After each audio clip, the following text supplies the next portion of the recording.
I was raised in Troy, Alabama. Mother, father, typical 4-member family, younger brother. When I was 7, my dad passed away from cancer.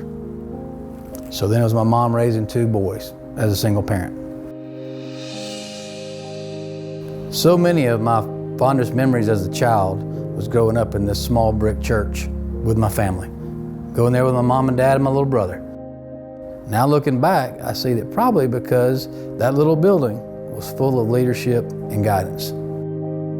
I often tell people I learned more in life about life walking through these doors behind me than I have in really any other building the rest of my life, including law school.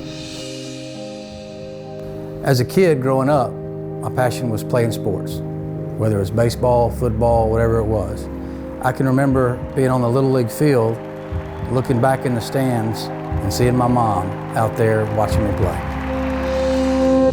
I've never lost that passion for the sport or in watching the sport, or as I've gotten older, being involved and helping out where their kids might not have dads or might not have people in their life. Now that I have children, and now that I'm there with my children, I really know what it's like to, what I was missing out on back in the days when I was a kid.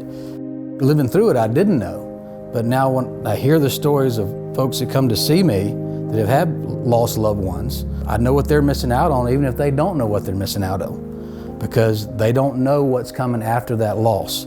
I've seen both sides of the loss, and so I can relate to them about before and after.